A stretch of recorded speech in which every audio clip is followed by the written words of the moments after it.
Dum da dum da dum da dum da da da. Dum da dum da dum da dum da da da da.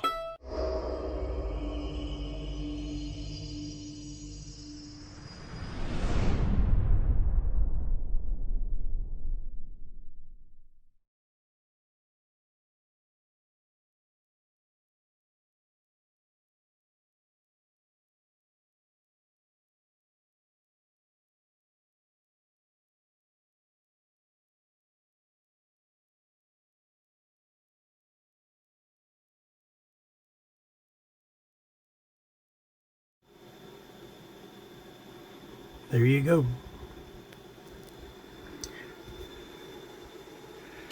So this is an update on the truck. Get my camera set up there. Got a little bit of work done to it. I've got the engine is complete and installed. Got the drivetrain in at the drive shafts. Wheels are on.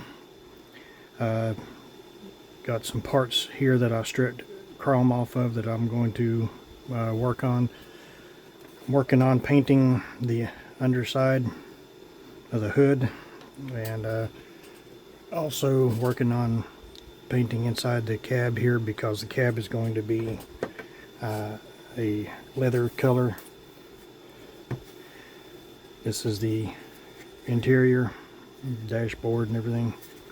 I 3D printed some seats. To me, they're still a little bit on the large side, but I'm going to go with it. These are the seats out of the Spaceballs Winnebago. That's the files for it. I used those. I scaled them up. The files are 132 scale in the Winnebago, Spaceballs Winnebago, but these are, I scaled them up. All I remember is I scaled them up, and I should have scaled it down at least 5% to get them in the right range, but I'm not crying about it. Like I say, and you can't really see much on the dash. Just kind of slopped it on there, give it a presence. Like I say, the engine, I've got to go in and do a little bit of detail painting and put a little wash on it. The drive shaft, I painted the drive shaft with steel, and the red is just a rattle can.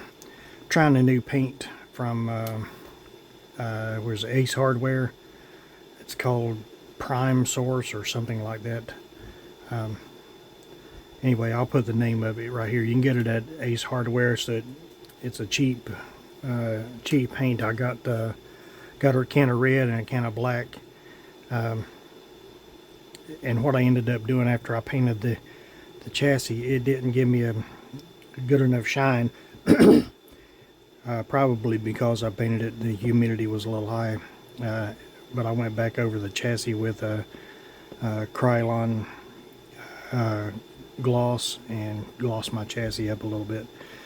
The box, I've got silver on the back for the reflectors, right here, and I went in with the black wash and went around the doors to outline the doors. It is ready for decals. And there's also some reflectors on the top up here. I've got those. I used my chrome pens and colored those in to so I can have the reflectors on that as well.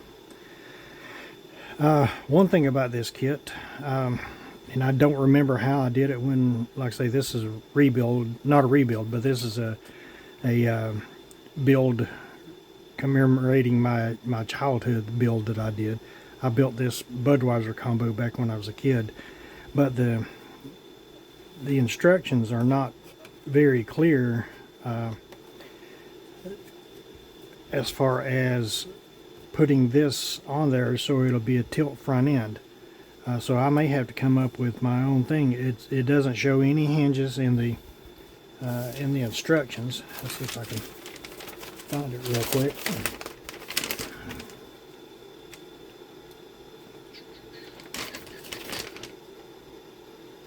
Yeah, here it is. Doesn't show any hinges. It just says, you know, there you got 2 pegs which are present on the bottom of the hood, and it just says put them here. Well, yeah, so if that's the case, I may not glue the hood on because I want to be able to look at the, you know, have the engine visible. But it doesn't show any kind of hood hinge setup to be able to flip the nose. And there's nothing else on it. So I don't know. Like I say, I may have to I don't know if I'll come up with my own deal for it or not, but it doesn't give you a hinge option.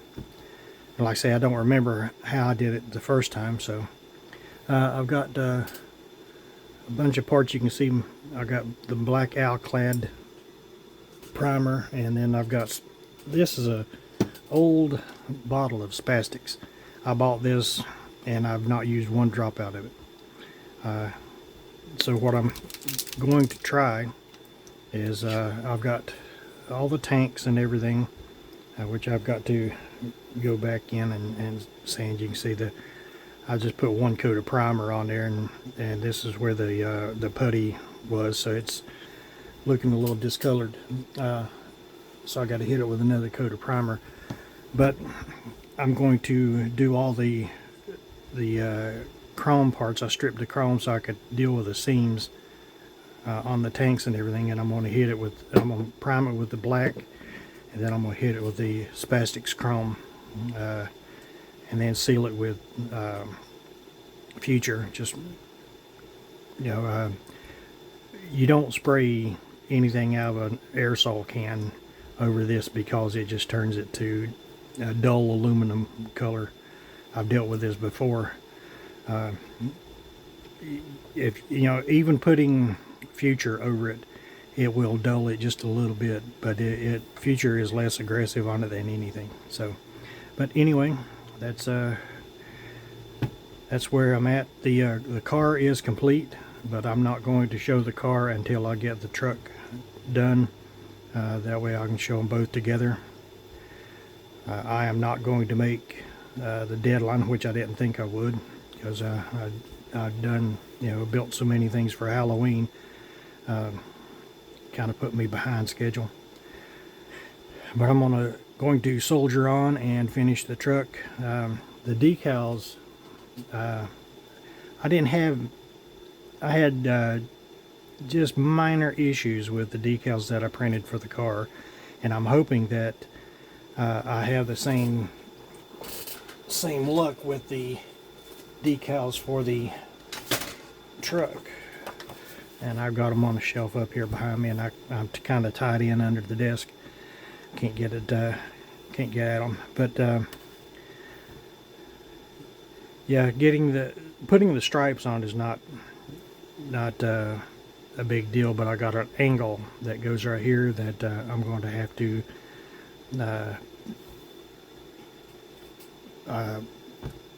do a little practice. I got a sheet that I printed up that's just on regular paper, get my angles and stuff right for that, and then I'll cut, you know, I'll lay those down and then cut the decals accordingly. That way when I go to splice them back together, they'll be semi-flawless. There's not going to be a perfect job by any means, but I think that's it. So like I say, this is a part of the Chris Cortel cancer awareness group build, and so I'm starting to rattle. I'm losing my train of thought. So just catch you later. Thanks for watching.